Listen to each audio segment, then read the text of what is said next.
Este é o mês da campanha da ONU Abril Azul, criada para trazer visibilidade ao autismo, promovendo a inclusão e combatendo o preconceito. O transtorno do espectro autista ou autismo é um transtorno do neurodesenvolvimento de causa genética que afeta o comportamento. Segundo a Organização Mundial da Saúde, há mais de 70 milhões de pessoas autistas no mundo. O autismo não tem uma aparência física e isso pode causar muitos constrangimentos em função das pessoas desconhecerem as dificuldades dos autistas e pré-julgarem os seus comportamentos.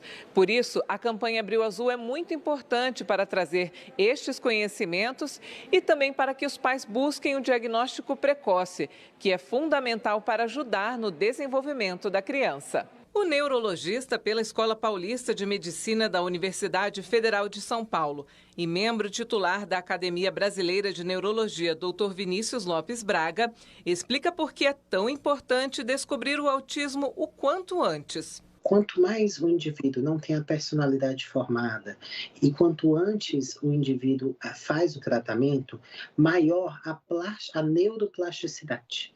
O que significa isso? O cérebro, de quanto mais jovem é o nosso cérebro, ele ainda não está com toda a maturação completa.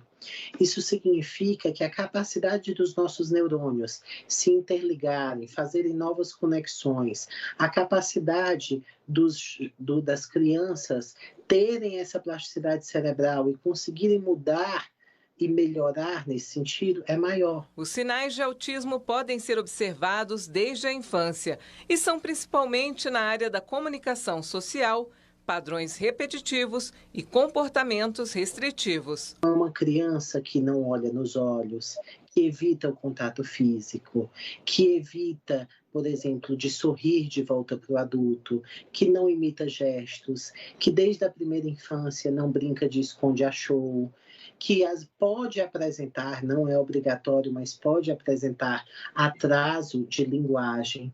Então, ela tem um atraso da interação, da reciprocidade de interação social. Essa criança, muitas vezes, em vez de brincar com os outros do grupo, as outras crianças, ela prefere se isolar. Então, isso são as características da comunicação social. Além disso, a gente tem crianças que têm padrões repetitivos.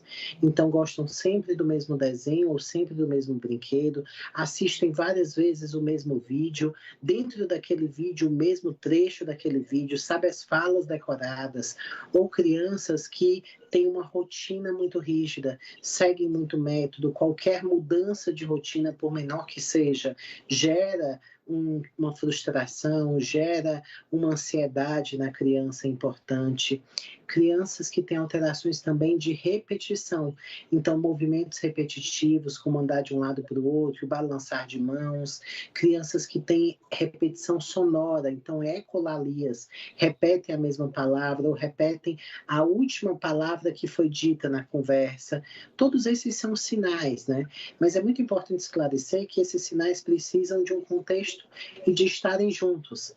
Um único marco do desenvolvimento alterado, um único sinal isolado, não significa que a criança é autista, que tem transtorno do espectro autista. Há 3 níveis de autismo definidos de acordo com o suporte necessário. Não é que tem um autismo mais grave ou menos grave que outro, é que o suporte que o paciente necessita para ser funcional em sociedade é diferente. A gente tem 3 níveis de suporte. O nível 1 é que o paciente exige pouco apoio. O nível 2, o paciente exige um apoio substancial. E o nível 3, o paciente é muito dependente e tem um apoio muito substancial. Só que esses níveis de apoio, que precisam de suporte, eles acabam gerando algumas confusões.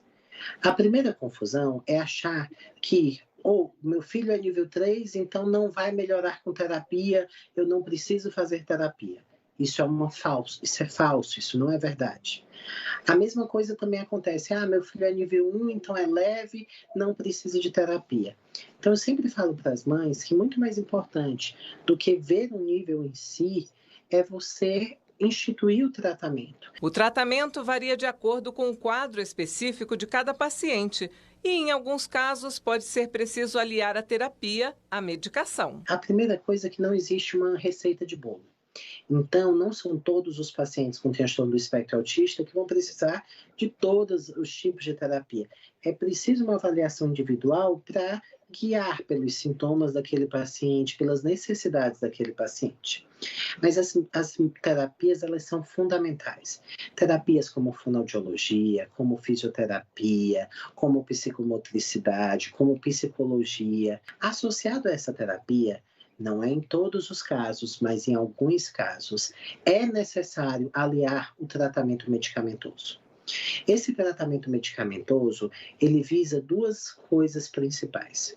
O primeiro, quando o indivíduo precisa de uma ajuda de um medicamento para conseguir engajar nas terapias e conseguir que essas terapias tenham efeito no paciente. O segundo, quando existem comorbidades associadas. O autismo tem associação com ansiedade, com TDAH, com deficiência intelectual, com depressão.